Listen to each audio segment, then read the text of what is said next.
Assalamualaikum warahmatullahi wabarakatuh. Nama saya Salwa Alprianti dengan NPM 2213043015. Baiklah, di sini saya akan menjelaskan contoh sosialisasi nilai-nilai Pancasila dalam kehidupan sehari-hari di era globalisasi. Pada kehidupan masyarakat Indonesia saat ini, sudah banyak mengalami pergeseran karena pengaruh globalisasi. Dengan adanya pergeseran perubahan di era globalisasi ini, memberi tantangan bagi masyarakat Indonesia untuk terus membuka diri dan mengikuti arus perubahan, baik dalam keadaan siap maupun tidak siap. Pada era globalisasi saat ini, peran Pancasila tentu penting sekali guna tetap memelihara eksistensi kepribadian bangsa Indonesia. Sebab adanya pengaruh dari globalisasi, batasan-batasan di antara negara seakan tidak terlihat. Sehingga bermacam-macam budaya asing mudah masuk ke dalam masyarakat.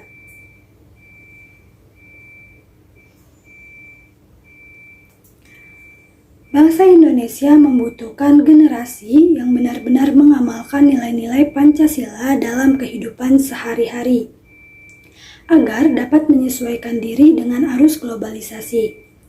Nah, contohnya yaitu pada sila pertama mengenai ketuhanan. Orang yang beriman dan bertakwa kepada Tuhan Yang Maha Esa dapat memahami hal apa saja yang dilarang di agamanya. Dan apabila adanya pengaruh buruk dari masuknya budaya luar, pasti orang tersebut akan kembali ke jalan yang benar. Selanjutnya yaitu pada sila yang kedua yaitu kemanusiaan. Dapat diterapkan dengan cara di media sosial tidak saling memprovokasi, tidak menyebabkan atau menyebarkan ujaran kebencian dan menyebarkan hoaks, dan tetap menghormati hak setiap individu dalam bersosialisasi dan bersosial media selagi tidak merugikan orang lain. Sila yang ketiga mengenai persatuan, yaitu dapat diamalkan dengan cara membentuk komunitas yang bergerak di bidang sosial. Contohnya, komunitas Ayu Dongeng Indonesia, Indonesia Berkebun, Sahabat Indonesia Berbagi, dan lain-lainnya. Hal ini tentu dapat mempersatukan bangsa. Nah, di lain sisi ada manfaat untuk diri sendiri seperti memperoleh pengalaman baru, mengajarkan nilai-nilai kehidupan, bertemu dengan banyak orang baru, dan menambah relasi. Selanjutnya yaitu pada sila keempat mengenai kerakyatan dalam permusyawaratan. Nah, dapat diterapkan di zaman serba digital ini dengan selalu aktif dalam beropini untuk menyuarakan hak asasi manusia, ketimpangan sosial, pandangan politik, serta segala pengetahuan melalui forum media sosial.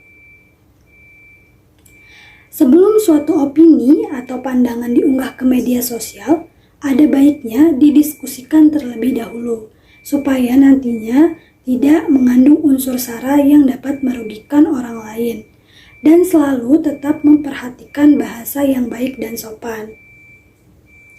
Nah, selanjutnya untuk sila kelima, mengenai keadilan sosial. Nah, maksud dari nilai keadilan ini adalah bersikap adil terhadap semua orang. Contohnya, tidak melakukan perbuatan yang merugikan kepentingan umum, tidak menggunakan hak yang menjadi milik orang lain, menjaga keamanan dan ketertiban umum, dan lainnya.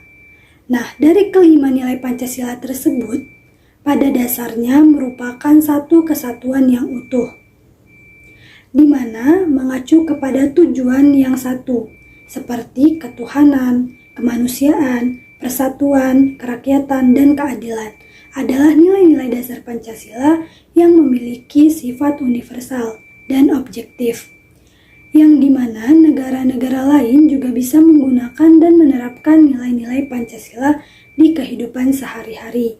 Sebagai suatu ideologi bangsa dan negara Indonesia, maka Pancasila hakikatnya bukan hanya merupakan suatu hasil perdebatan atau pemikiran seseorang atau kelompok,